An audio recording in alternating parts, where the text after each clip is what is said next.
أعوذ بالله من الشيطان الرجيم.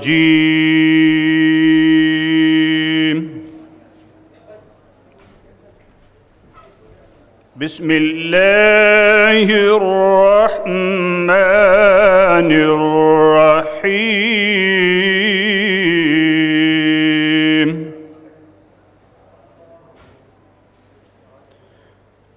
سبحان الذي أسرى بعبده ليلا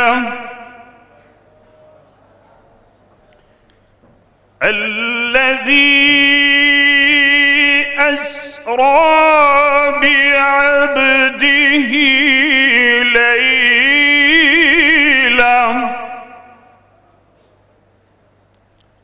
الذي أسرى بعبده ليلا من المسجد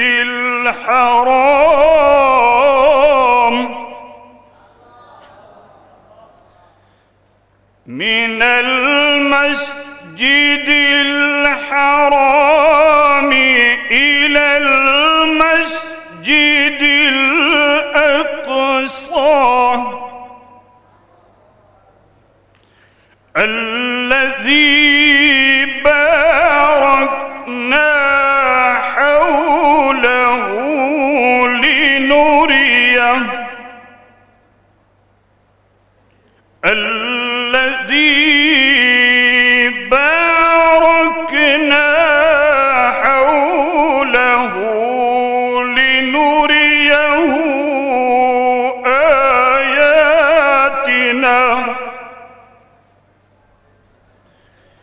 لنريه من آياتنا إنه هو السميع البصير. صدق الله العظيم.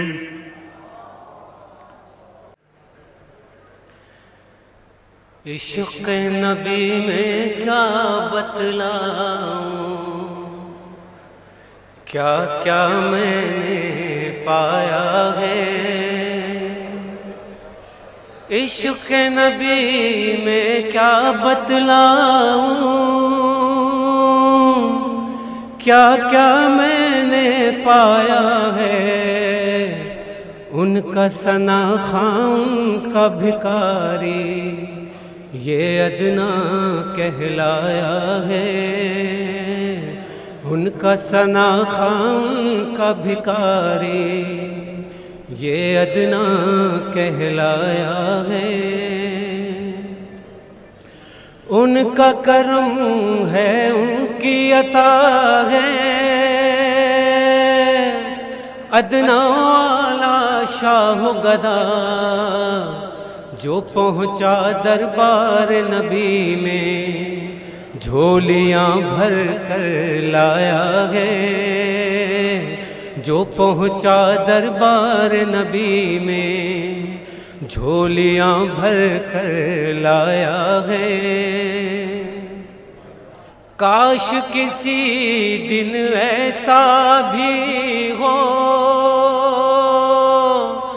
غیب سے آئے ایسی صدا. کاش کسی دن ایسا بھی ہو غیب سے آئے ایسی صدا. پہنچو مدینے تم بھی سرور آقا نے بلوایا ہے. پہنچو مدینے تم بھی سرور آقا نے بلوایا ہے. عشق نبی میں کیا بتلاؤں، کیا کیا میں نے پایا ہے. بہت شکریہ. اس وقت تو میں چاہوں گا کہ آغا نور محمد صاحب جو ہمارے درمیان موجود ہیں، آپ ریزیڈنٹ ڈائریکٹر ہیں پاکستان اکیڈمی ادبیات کے، اور اسی ادارے نے اس کتاب کی اشاعت کا اہتمام کیا ہے، صاحب نظر اور صاحب علم آدمی ہیں، ہمارے دیرینہ دوست ہیں۔ میری آپ سے گزارش ہے کہ وہ آئیں اور آپ سب کا استقبال کرتے ہوئے کچھ اس کتاب کی بابت بیان کریں۔ جناب آغا نور محمد صاحب۔ آج کی تقریب پاکستان کی تاریخ میں ایک اہم واقعے اور دن کے حوالے سے یہاں بڑی اہم تقریب ہے کہ یہاں مذاہب کے حوالے سے، بین المذاہب ہم آہنگی کے حوالے سے، انسانیت کے درمیان اتحاد، رواداری، بھائی چارے کے حوالے سے جس عنوان پہ یہ کتاب لکھی گئی ہے، اس حوالے سے ہم جو یہاں اکٹھے ہوئے ہیں یہ اس کی مثال ہے، کیونکہ جنگوں کی اور ایک جعلی قسم کے جو ہے وہ وارز جو یعنی ڈیولپ کی گئی ہیں، وہ ان کو ختم کرنے کے لیے یہ ہم آہنگی اور محبت اور رحمت اور رواداری یہ بہت ضروری ہے، اور اس پیغام کو پھیلانا ہمارا اولین فرض ہے۔ میں آپ تمام دوستوں کا شکر گزار ہوں کہ آپ نے وقت نکالا اور یہاں تشریف لائے، اور امید ہے کہ ہم انشاءاللہ ڈاکٹر صاحب کے قدردانی کے ساتھ ان کے ساتھ ہم قدم رہیں گے۔ بہت شکریہ۔ میں دعوت دوں گا اپنے بہت عزیز دوست ڈاکٹر غلام مجتبیٰ کو کہ وہ آئیں اور آ کر اپنی کاوش کے بارے میں بتائیں اور اس بہترین علمی تحقیق کے بارے میں۔ جناب ڈاکٹر غلام مجتبیٰ صاحب۔ بسم اللہ الرحمن الرحیم۔ جناب صدر مجلس، lieutenant general retired professor doctor Syed Azhar Ahmed sahib, vice chancellor Baqai medical university Pakistan,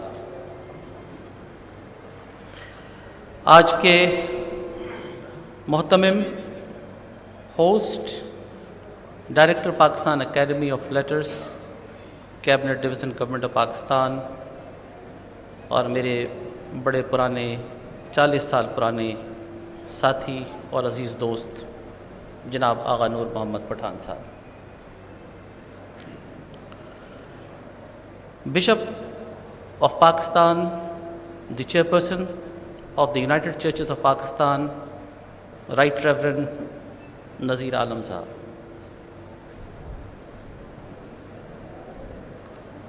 Islamic scholar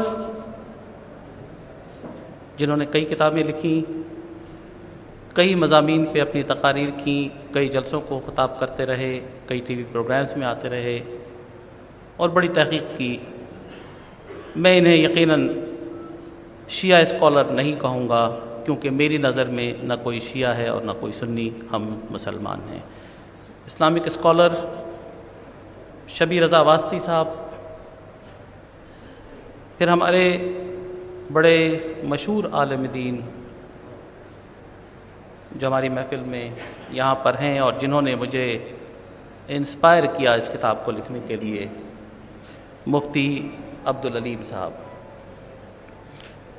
مفتی عظمت اللہ شاہ صاحب، اور میرے سامنے بیٹھے ہوئے معزز سامعین، provincial secretary culture government of Sindh, میں آپ کو بھی ویلکم کرتا ہوں۔ نیشنل بینک آف پاکستان کے سیکنڈ ان کمانڈ جناب امام بخش بلوچ صاحب، جن سے بھی میرا تعلق پچھلے 30 سال سے رہا ہے، آرمی کے کچھ ایکٹیو ڈیوٹی آفیسرز ہیں جن کا نام نہیں لینا چاہوں گا میں، اس کے علاوہ کچھ ریٹائرڈ آفیسرز اور کچھ سول سروسز کے ہمارے ساتھی، سینئر ساتھی یہاں پر موجود ہیں، پھر رائل کالج آف گائنیکالوجی کے regional head professor doctor Peter Bailey, professor of surgery Dow medical college, professor of medicine Baqai university, اور کئی ایک پروفیسرز جن میں یقیناً سلیم مغل صاحب بھی فل پروفیسر آف ماس کمیونیکیشنز ہیں۔ ہمارے پرانے ساتھی، یقیناً 35-40 سال پرانے ساتھی ہیں، اور یہ ان ساتھیوں میں سے ہیں جو کراچی یونیورسٹی کے ہاسٹل کمرہ نمبر 28 جو میرے پاس رہا، اس کے بعد سلیم مغل صاحب کے پاس رہا، اس کے بعد حسین حقانی صاحب کے پاس رہا، اس کی بھی ایک تاریخ ہے۔ معزز سامعین، سب سے پہلے تو میں آپ کو یہ بتاؤں کہ ایک شب رات کے 2 بج رہے تھے اور مفتی عبدالعلیم صاحب میرے پاس گھر پہ بیٹھے تھے، اور یہ تذکرہ ہو رہا تھا کہ نبی کریم صلی اللہ علیہ وسلم کی ذات پہ اکثر ہم بحث کرتے ہیں کہ رسول اللہ صلی اللہ علیہ وسلم نور تھے یا بشر تھے، اور اس سلسلے میں بڑی گفتگو طویل کھینچتا چلا گیا، اور یہ گفتگو کرتے ہوئے صبح ہو چلی۔ مفتی عبدالعلیم صاحب نے مجھ سے کہا کہ ڈاکٹر صاحب، آپ ان تمام باتوں کو لکھ کر کیوں نہیں کتاب کی شکل میں پیش کر دیتے ہیں تاکہ اس سے اور لوگ بھی استفادہ حاصل کریں۔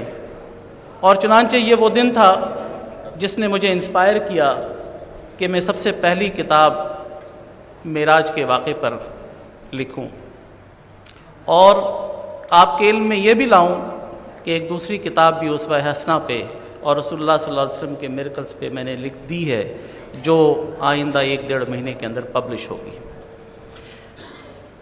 30-40 سال تک میں نے اپنی تحقیق اپنے پروفیشن کے اندر کی، اور اس کے اندر بڑا روم تھا، اس بات کی گنجائش تھی کہ اس کے اندر میں مزید تحقیق کروں۔ اور میں یہ بھی آپ کو بتاتا چلوں، یہاں پہ کچھ میڈیکل سائنٹسٹ موجود ہیں، اور پاکستان کے سب سے پہلے PhD اسکالر خود سید اظہر احمد صاحب یہاں پہ موجود ہیں۔ EDRF جو انڈیتھیلیم ڈرائیو ریلیکسنگ فیکٹر ہوتا ہے آرٹریز کے اندر، جس کی بنیاد پہ دوا امپورٹنس کی وائگرا بنائی گئی، اس دوا پہ پہلا ریسرچ پیپر میں نے اور پروفیسر ER فرچگارٹ نے down state medical centre new York نے ایک وقت میں لنڈن کی کانفرنس میں پیش کیا تھا، اور اگر میں اس ریسرچ کو کنٹینیو کرتا تو اس کے اندر نوبل پرائز میں شیئر کر رہا ہوتا، یہ آن ریکارڈ ہے۔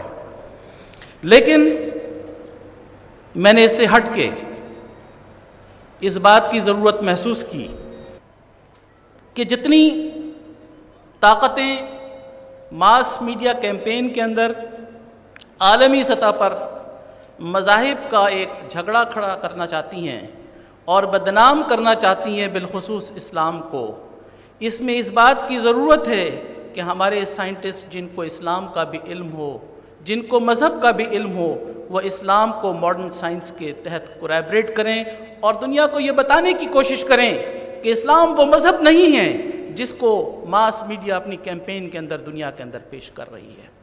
اسلام کا ایک دوسرا رخ ہے۔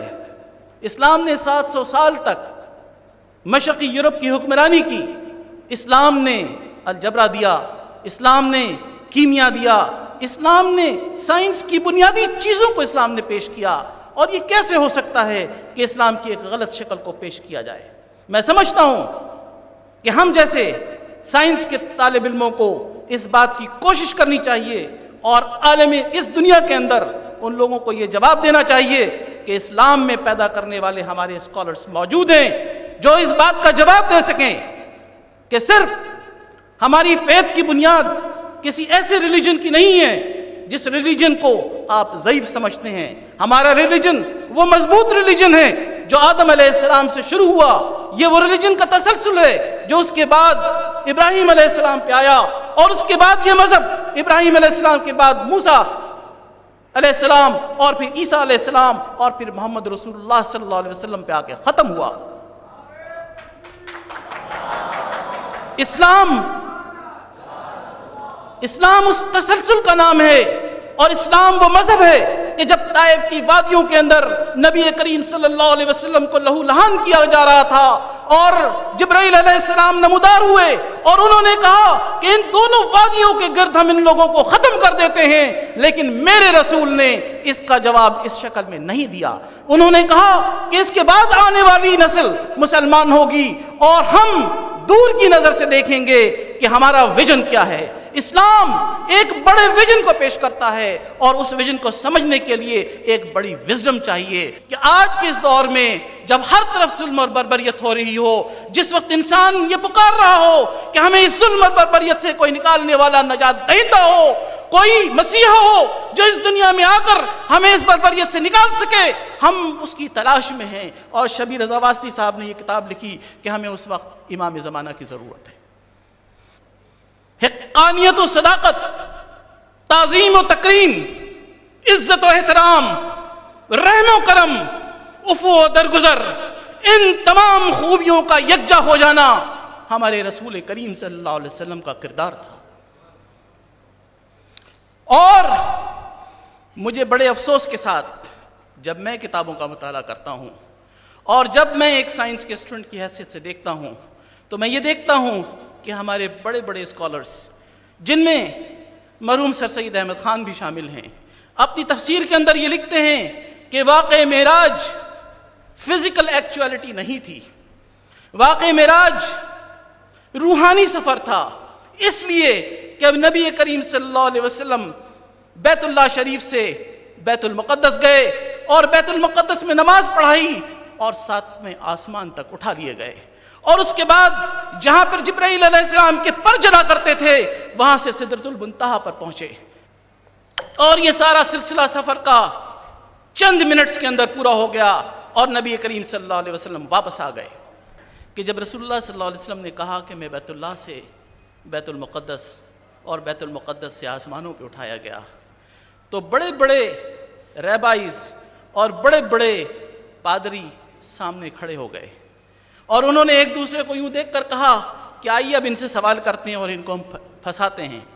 رسول اللہ صلی اللہ علیہ وسلم سے پوچھا گیا کہ آپ یہ بتائیے کہ اقصی کی شمالی دیوار پر کیا ہے، یروشلم کے بائیں طرف کیا ہے، دائیں طرف کیا ہے، مشرق کی طرف کیا ہے، مغرب کی طرف کیا ہے؟ وہ نبی جو چند سیکنڈز کے لیے وہاں گیا ہو اور اس کے بعد نماز کی امامت کی ہو اور پھر آسمانوں پر اٹھایا گیا ہو اور یہ سب کچھ رات کی تاریکی کے اندر ہوا ہو، یہ کیسے ممکن ہے کہ اس کو یاد رہ سکے کہ اس دیوار پہ یہ ہے اور اس دیوار پر یہ ہے؟ لیکن اللہ تعالیٰ نے ان کی بینائی کے اندر وہ طاقت دی کہ وہ وہاں سے کھڑے ہو کر مکے سے ان ریبائز کو اور ان تمام پادریوں کو یہ بتاتے رہے کہ اس دیوار پر یہ ہے اور اس دیوار پر یہ ہے اور اس دیوار پر یہ ہے اور اس دیوار پر یہ ہے۔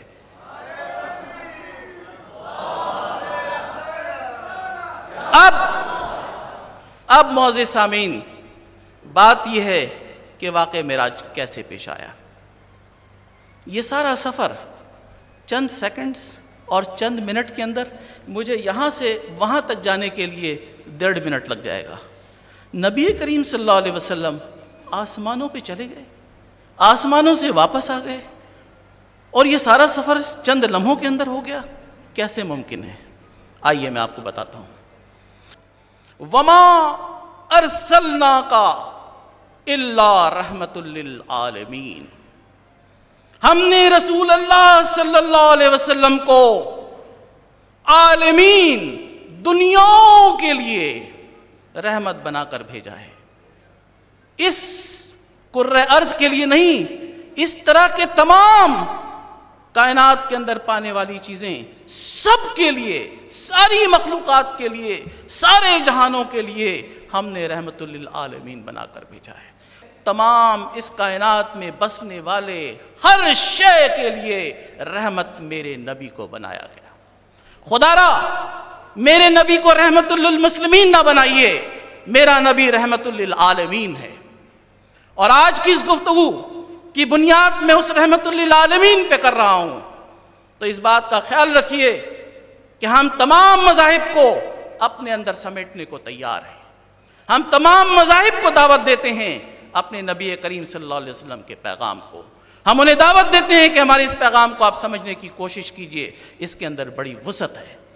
یہ وہ اتنا چھوٹا مذہب نہیں جس کو آپ دہشت گردی کا لبادہ پہنا دیں، یہ اتنا وسیع مذہب ہے جو ساری کائنات کو اپنے اندر لے سکتا ہے، اور یہ وہ تسلسل ہے جو ابراہیم علیہ السلام کی ڈاکٹرائن پہ بیس کرتا ہے۔ اصحاب کہف 309 سال کہف کے غار کے اندر رہے، اور یہاں پر ہمارے پاس بایولوجیکل سائنٹسٹ، بایولوجی کے سائنٹسٹ موجود ہیں. Professor Peter Bailey is here, who knows the embryology, he knows the reproductive system, who understands the aging method in science.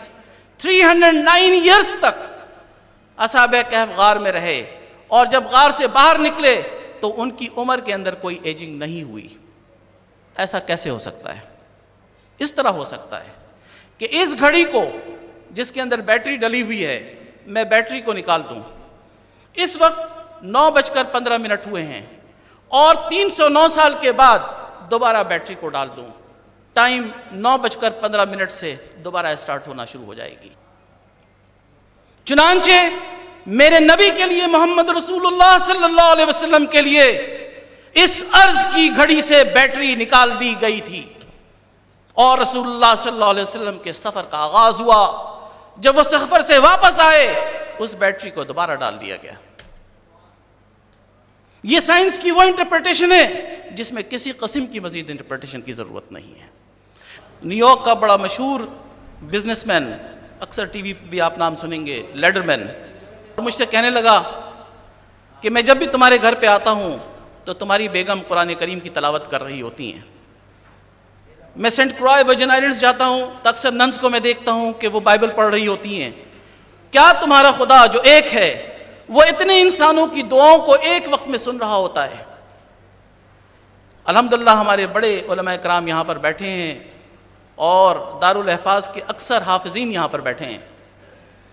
ایک وقت میں آپ حفظ کر رہے ہوتے ہیں اور قرآن کریم کی تلاوت کر رہے ہوتے ہیں، اور خدا کی ذات صرف ایک ہے.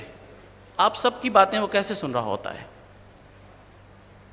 یہ اس کا سوال تھا مجھ سے. میں نے اپنی جیب سے کریڈٹ کارڈ جیب سے نکالا، اور میں نے کہا کہ یہ دیکھو، یہ ویزا کارڈ ہے میرا، اور اس کو میں مشین پہ سوائپ کرتا ہوں، اور نیشنل بینک آف پاکستان کے نمبر 2 یہاں بیٹھے ہوئے ہیں. یہ بتائیے کہ کتنے سیکنڈز لگتے ہیں اس کے اپروول اور ڈکلائن میں؟ Friction of a second. یہ انفارمیشن مشین سے سیٹلائٹ پہ جاتی ہے، اور سیٹلائٹ سے واپس مشین پہ آتی ہے، اور فریکشن آف اے سیکنڈ میں اگر اس کے اندر اکاؤنٹ میں پیسے موجود ہیں تو اپروو ہو جائے گا، نہیں موجود ہیں تو ڈکلائن ہو جائے گا. پوری دنیا کے اندر ایک وقت میں ویزا اور میسٹر کارڈ کی ٹرانزیکشنز کتنی ہوتی ہیں؟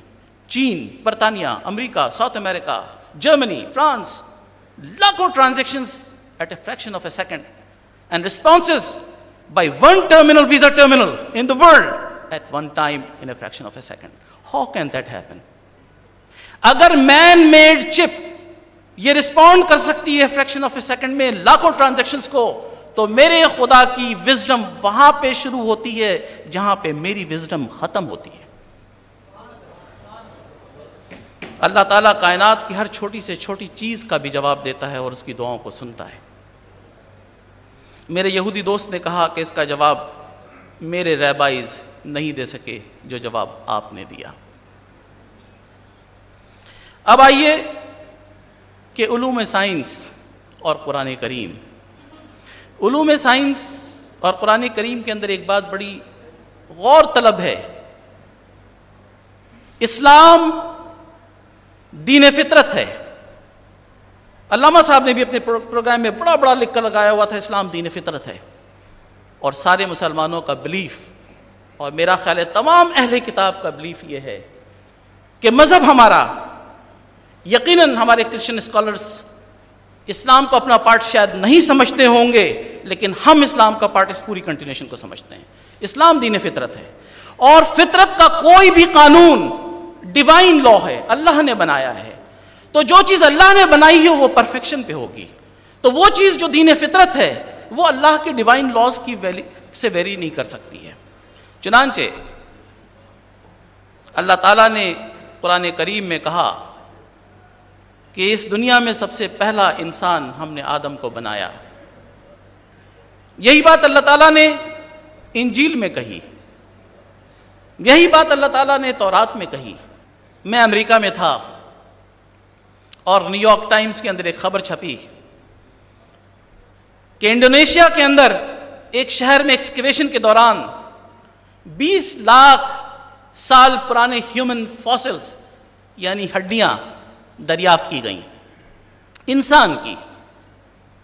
میں نے ایک یہودی ریبائی ایلیکس کوچنوف سے پوچھا جو میرا دوست ہے کہ یہ بتاؤ کہ آدم علیہ السلام کی پیدائش کب ہوئی؟ اس نے کہا somewhere around 7,000 to 8,000 years old. History ہے آدم علیہ السلام کی. اور لیڈیز اینڈ جینٹلمین یہ فیکٹ ہے کہ آدم علیہ السلام کی ہسٹری 7,500 سے 8,000 سال پرانی ہے.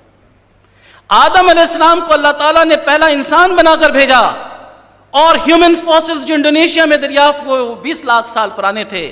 میں نے ریبائی سے کہا کہ تم یہ بتاؤ تورات کے تحت اپنے انٹرپریٹیشن آف تورات جس کو تلمود کہتے ہیں، جس کو ہم اسلام میں شریعت کہتے ہیں، اس کے تحت تم تلمود کے تحت انٹرپریٹ کر کے بتاؤ کہ کیا یہ 20 لاکھ سال پرانی کہانی درست ہے، اور اگر یہ درست ہے جو کہ یقیناً کاربن ڈیٹنگ میتھڈ درست ہے تو کیا تمام کتابیں غلط کہتی ہیں؟ نعوذ باللہ.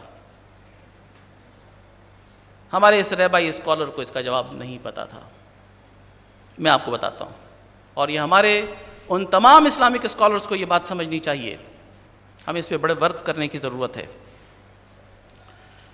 اللہ تعالیٰ نے یہ کہیں نہیں کہا کتابوں کے اندر کہ اینیمل اسپیشی جو انسان کے فارم کے اندر ہو، ایپ فارم میں ہو یا ڈفرنٹ فارم کے اندر ہو اور حیوان ہو، اس کو میں نے آدم سے پہلے پیدا نہیں کیا. چنانچہ اس سے پہلے اینیمل اسپیشیز ہیومن فارم کے اندر موجود ہوں گی، لیکن جو بات اللہ تعالیٰ نے کہی وہ یہ کہ آدم کو ہم نے پہلا انسان بنایا جس پر ہم نے روح دی، جس کو ہم نے بصیرت دی، اور اسی بصیرت کے نتیجے میں ہم نے انسان کو اشرف المخلوقات بنایا. چنانچہ اشرف المخلوقات کی یہ تاریخ 7,500 سے 8,000 سال پرانی ہے، اور ہم وہ بنی آدم ہیں جو اشرف المخلوقات ہیں. کتابیں یقیناً غلط نہیں ہیں. اب آئیے میں تھوڑا سا مذاہب کے تصادم پہ آپ سے گفتگو کروں. مذاہب کا تصادم ایک عالمی سازش کا نتیجہ ہے، اور اس میں قطعی سیاست نہیں کروں گا. میں یہ سیاسی فورم نہیں ہے. مذاہب کا تصادم کس بات پر؟ ہم اس اللہ کو مانتے ہیں جس کو ابراہیم کو ماننے والے ہمارے یہودی اور عیسائی بھی مانتے ہیں. ہم اس ابراہمک ڈاکٹرائن کو مانتے ہیں اور ان پہ درود بھیجتے ہیں ابراہیم علیہ السلام اور ان کی آل پہ. ہم یہ نہیں چاہتے کہ جہاں پر ہم بات کر رہے ہوں اور جہاں پر حقائق موجود ہوں اس سے ہمارے ساتھ زیادتی کی جائے. ہماری صرف عالمی طاقتوں سے یہ گزارش ہے، مسلمانوں کو چند مٹھی بھر مسلمانوں کا کیپٹیو نہ بنائیے. اسلام ایک وسیع نظر مذہب ہے. اسلام ہر چیز کو ابزارب کرنے کی حیثیت رکھتا ہے. میں نے اپنے ایک یہودی دوست سے امریکہ میں کہا کہ یہ بتاؤ کہ 700 سال کی اسلام کی تاریخ کے اندر اسپین میں جب مسلمان 700 سال تک یورپ کو رول کرتا تھا تو مسلمانوں کے ساتھ یہودی رہا کرتے تھے، یہودی ایڈوائزرز تھے، اور کبھی یروشلم کی جنگ نہیں ہوئی. ہمارے خلیفہ کے دور میں، ہمارے خلفائے راشدین کے دور کے اندر ہم نے یروشلم کی آزادی دلائی، اور جب جروزلم کی آزادی ہوئی تو سب سے پہلے سیناگوگس پہ جو رومنز نے لاک لگا رکھے تھے اور تالے لگا رکھے تھے، ان یہودیوں کے عبادت گاہوں کو اور سیناگوگس کو ہمارے خلیفہ دوم نے اس کو کھولا اور ان کو آزادی دی کہ وہ مذہب کی آزادی اس جروسلم کے اندر رکھیں. یہ آزادی ہم نے دلائی. پچھلے 1400 سال کی اسلام کی تاریخ کے اندر ہم نے کسی بھی منورٹی کے ساتھ، کسی بھی اقلیت کے ساتھ کوئی زیادتی نہیں کی. اسلام کی تاریخ کہ یہ وہ باب ہیں جس کو نہیں جھٹلایا جا سکتا. ہم نے جب مشرقی یورپ نے اپنی حکومت کھوئی تو ہم نے اپنے یہودی دوستوں کو اور بھائیوں کو مراکش اور ترکی کے اندر پناہ دی. یہ ہماری جستجو تھی کہ ہم نے مذہبی رواداری کو اسلامی سلطنت کے اندر برقرار رکھا، اور آج بھی ہم یہ کہتے ہیں اپنے تمام دوستوں کو کہ ہمارے ملک کے اندر، پاکستان کے اندر، مذہبی رواداری اور پوری آزادی آپ کو رہے گی. کسی قسم کی زیادتی ہماری منارٹیز کے ساتھ نہیں ہوگی. یہ اسلام کا حصہ ہے اور اسلام اس کو ابزارب کرتا ہے. اب آئیے انبیاء اکرام کے معجزات. انبیاء اکرام کے وہ معجزات جس کے بارے میں بائبل کہتا ہے، جس کے بارے میں تورات کہتی ہے، جس کے بارے میں تلمود میں کہا جاتا ہے کہ انبیاء کی نشانیاں ان معجزات کی بنیاد پر ہوتی ہیں. تو میں آپ کو یہ بتاتا چلوں کہ مالابار کا راجا راما کلاسکھیرا رات کی تاریکی کے اندر اپنی ملکہ کے ساتھ چھت پہ ٹہل رہا تھا. اچانک وہ دیکھتا ہے کہ چاند 2 ٹکڑے میں تقسیم ہو گیا. اور یہ وہ دور ہے جب نبی کریم صلی اللہ علیہ وسلم نے شق القمر کا واقعہ کیا. رسول اللہ صلی اللہ علیہ وسلم کی حیات طیبہ کا دور ہے. راما ورما کلاسکھیرا ہندوستان کے بنگلور کے اسٹیٹ کا بادشاہ تھا، راجا تھا. وہ یہ دیکھ کر بڑا پریشان ہوا اور پھر چاند کو جڑتے ہوئے دیکھا اس نے. وہ ہندو مذہب کا تھا. اس نے بڑی پریشانی میں یہ جاننے کی کوشش کی کہ یہ کیا ہوا. بہت سارے عرب تاجر ہندوستان آیا کرتے تھے اور مالابار آیا کرتے تھے. چنانچہ اس نے دریافت کیا اور کسی نے کہا کہ مکہ مکرمہ میں ایک نبی محمد رسول اللہ صلی اللہ علیہ وسلم نے نبوت کا اعلان کیا ہے اور یہ واقعہ شق القمر کا تھا. وہ اپنے ڈیپوٹیز کو اپنی حکومت دے کر چلا گیا اور اس نے مکہ مکرمہ پہنچ کر نبی کریم صلی اللہ علیہ وسلم سے حضرت ابو بکر صدیق رضی اللہ تعالیٰ عنہ کی موجودگی کے اندر ملاقات کی. وہ بشرف اسلام ہوا. اس نے اسلام قبول کیا اور رسول اللہ صلی اللہ علیہ وسلم سے ملنے کے بعد واپس آنے لگا. راستے میں عمان کے شہر سلالہ میں اس کا انتقال ہو گیا. اس نے یہ ہدایت کی کہ ہندوستان کی پہلی مسجد کی بنیاد رکھی جائے. چنانچہ ہندوستان کے اندر سب سے پہلی مسجد مالابار کے اندر نبی کریم صلی اللہ علیہ وسلم کی حیات طیبہ کے اندر تعمیر ہوئی. اور یہ بات درست ہے کہ اسلام تلوار کی نوک پر نہیں پھیلا ہے. اسلام پیار اور محبت سے پھیلا ہے. اور آئیے میں آپ کو بتاؤں کہ جو لوگ یہ کانسیپٹ دیتے ہیں کہ محمد بن قاسم نے جنگ کی اور ہندوستان کو مسلمان کیا، میرا ان کو جواب یہ ہے کہ ہندوستان کے اندر سب سے پہلی مسجد رسول اللہ صلی اللہ علیہ وسلم کے حیات طیبہ کے اندر تعمیر ہوئی. اور ہندوستان کا سب سے پہلا صحابی راما ورما تھا جو مالابار کا بادشاہ تھا. اور وہ طالب علم جو اس ہال میں بیٹھے ہیں ان سے ایک سوال اور میں کروں گا. آپ اسلامی دارالعلوم کے اندر پڑھتے ہیں. انڈونیشیا مسلمانوں کی ایک بہت بڑی آبادی ہے. انڈونیشیا کو کسی تلوار کے نوک پہ نہیں فتح کیا گیا. ہندوستان کے بعد انڈونیشیا بغیر کسی تلوار کی طاقت پہ حاصل کیا گیا. ملیشیا جہاں 60% مسلمان رہتے ہیں بغیر تلوار کی طاقت سے حاصل کیا گیا. اور اگر مسلمانوں کو تلوار کی طاقت استعمال کرنی ہوتی تو ہندوستان کے اندر ایک بھی مندر نہیں بچ پاتا. اگر مسلمانوں کو تلوار کی طاقت استعمال کرنی ہوتی تو یونان کے اندر ایک بھی کلیسا نہیں بچ پاتا. اگر مسلمانوں کو تلوار کی طاقت استعمال کرنی ہوتی تو سارے مذاہب کو جہاں جہاں مسلمان علاقے ہیں ان کو ختم کر دیا جاتا. لیکن الحمدللہ آج بھی ہندوستان کے اندر اکثریت نان مسلمز کی ہے. ہم نے تلوار کی طاقت استعمال نہیں کی. ہم نے اسپین کے اندر تلوار کی طاقت استعمال نہیں کی. ہم نے یونان کے اندر تلوار کی طاقت استعمال نہیں کی. اور ہم نے بغیر تلوار کی طاقت اسلام کی فتوحات حاصل کی. اور علامہ اقبال نے کہا اسلام کی فطرت میں اتنی لچک ہے جتنا دبا دیں گے اتنا ہی ابھرے گا جتنا دبا دیں گے. ایک ڈاکٹر کی حیثیت سے اگر ہارٹ اپنا فنکشن ختم کر دے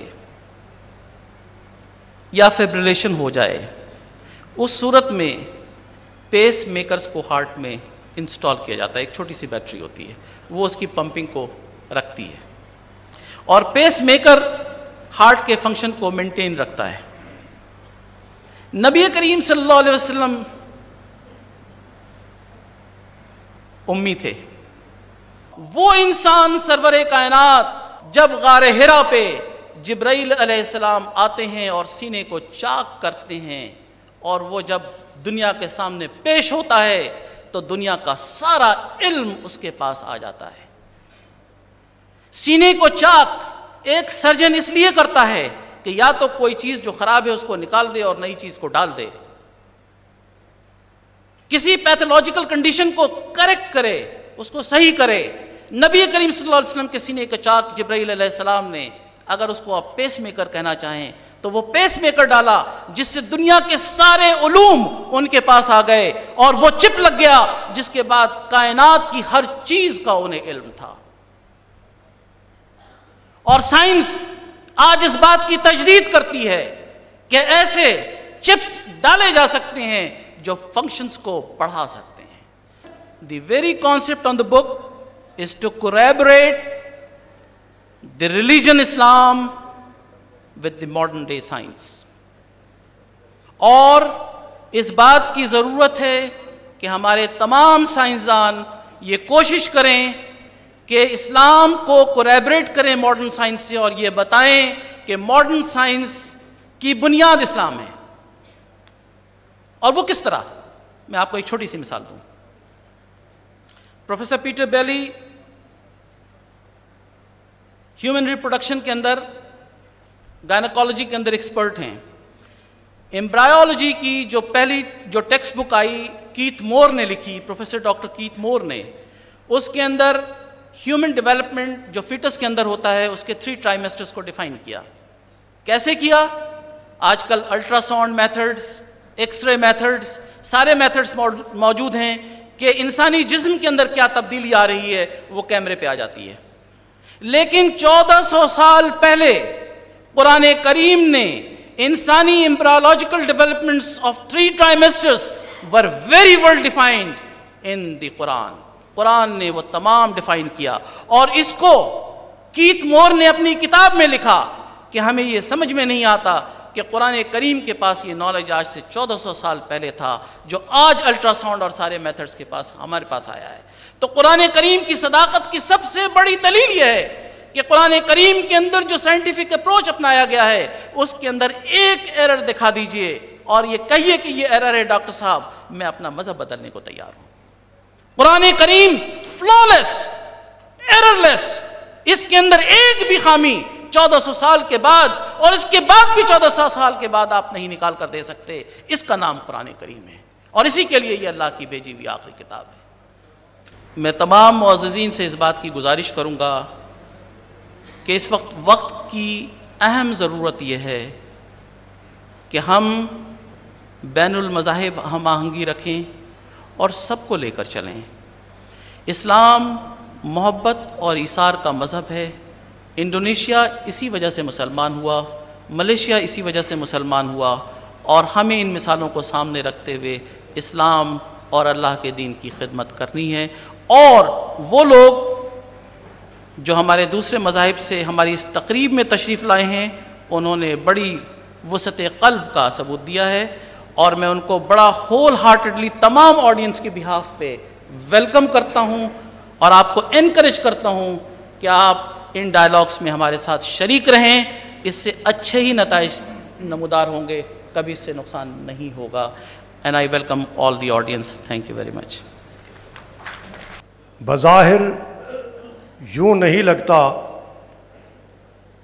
ایک پروفیسر یا ڈاکٹر ہونے کے لحاظ سے کہ آپ اسلام کے اتنے قریب ہیں، مگر الحمدللہ آپ نے دیکھا کہ ڈاکٹر غلام مجتبیٰ صاحب صرف اسلام کے قریب نہیں بلکہ الحمدللہ اسلامی تاریخ، اسلامی کتب، قرآن و حدیث اور سیرت پر آپ کا نہایت بہترین مطالعہ ہے۔ اور جب کبھی میری گفتگو ہوتی ہے تو رات کو 2، 2:30، 3 بج جاتے ہیں، 4 بج جاتے ہیں، اور کبھی تو اذان فجر ہونے کے قریب ہم ایک دوسرے سے رخصت ہونے لگتے ہیں۔ جناب محترم ڈاکٹر غلام مصطفیٰ صاحب کے عظیم کتاب واقعہ معراج کی تقریبی رونمائی میں آپ سب نے جتنے احباب یہاں مہمان تشریف فرما ہے سب کو اللہ تعالیٰ اجر عظیم عطا فرمائے. وآخر دعوانا الحمدللہ رب العالمین. سب کو مسیح یسوع میں آپ کو سلام پیش کرتا ہوں. تقریب روح نمائی کی واقعہ معراج کی آج جو تقریب ہے، مجھے سب سے پہلے تو بہت خوشی ہوئی، مجھے اچھا لگا. اور میں نے اس سے پہلے بھی ان کو کہا تھا کہ مجھے اس طرح کے موقع ہم ایک دوسرے کو فراہم کریں، ہم ایک دوسرے کے ساتھ بیٹھیں. اور بڑی اچھی وضاحت سے خوبصورت انہوں نے باتیں کی. آخر میں عظیم دینی اسکالر ڈاکٹر غلام مشتبہ کو واقعہ معراج پر اتنی خوبصورت کتاب لکھنے پر دل کی گہرائیوں سے مبارکباد پیش کرتا ہوں، اپنی مسیح قوم کی طرف سے بھی پیش کرتا ہوں، اور میری طرف سے آپ سب کو السلام علیکم. بفضل بسم اللہ الرحمن الرحیم وبہ نستعین وہو خیر معین. کہ اللہ کے کلام کو توجہ رکھیے گا، اللہ کے کلام کو اگر لفظوں میں لکھا جائے تو قرآن کہتے ہیں، مجسم کر دیا جائے تو محمد کہتے ہیں. سرکار ختمی مرتبت کائنات میں اللہ تبارک و تعالی کے بعد سب سے عظیم شخصیت ہے، سب سے بزرگ شخصیت ہے، سب سے پہلی شخصیت ہے، اولین شاہکار ہے اس فیاض مطلق کا جس نے اپنی ربوبیت کا آغاز سرکار ختمی مرتبت سے کیا. معراج سائنسی اعتبار سے ظاہر ہے کہ میں نہیں کہہ سکتا، اس لیے کہ سائنس میرا موضوع نہیں ہے، لیکن میں ایک بات جانتا ہوں کہ قرآن مجید کی آیات ہوں یا سرکار ختمی مرتبت کے اقوال ہوں، ہر ایک میں سائنس پوشیدہ ہے. سبحان الذی اسری بعبدہ، بابرکت ہے وہ ذات جو لے گیا اپنے بندے کو. اب جسے اعتراض کرنا ہے وہ اللہ پر اعتراض کرے کہ لے کیسے گیا. سرکار خود نہیں گئے، لے جائے گئے، بلوائے گئے. بلوانے والا اتنا بڑا ہے کہ ان اللہ علی کل شیء قدیر، اس کی قدرت سے کوئی شے خارج نہیں ہے. وہ لے گیا اور لے بھی آیا، اور اتنی جلدی لے گیا اور اتنی جلدی لے آیا کہ کنڈی ہلتی رہی، بستر کی گرمی باقی رہی، وضو کا پانی بہتا رہا اور سرکار ہو کر بھی آ گئے. اور عزیزان گرامی، اسی معراج کے واقعے سے نور کی رفتار کا بھی پتہ چلتا ہے کہ اگر میری آنکھ میں ایک سوئی کے پن کے برابر نور رکھ دیا جائے اور میں ایک لمحے کے لیے نگاہ اٹھاؤں تو آسمان تک پہنچتی ہے. جس پیغمبر کو اللہ نے نور مجسم بنایا ہو اس کی رفتار کا اندازہ کون لگا سکتا ہے. اور یہ بات طے ہے کہ ان کی خلقت اول نورانی ہے، اور نورانی کیسے نہ ہو کہ یہ زمین نہ تھی وہ تھے، یہ آسمان نہ تھے وہ تھے، یہ پانی نہ تھا وہ تھے، کائنات کی کوئی شے نہیں تھی. وہ فیاض مطلق تھا یا اس کا وہ بندہ تھا جس نے کہا اول ما خلق اللہ نوری، سب سے پہلے اللہ نے میرے نور کو خلق کیا. اور دو جملے کہہ دوں کہ باپ کا نام عبداللہ ہے، ماں کا نام آمنہ ہے. یہ عجیب انتخاب ہے قدرت کا کہ بیٹا بنایا عبداللہ کا، ماں عطا کی آمنہ جیسی. عبداللہ کہتے ہیں اللہ کے بندے کو، آمنہ کہتے ہیں امن رکھنے والی کو. کہ عبداللہ کا بیٹا ہے، عبدیت کا پیغام لایا ہے، آمنہ کی آغوش میں آیا ہے، امن کا پیغام لایا ہے.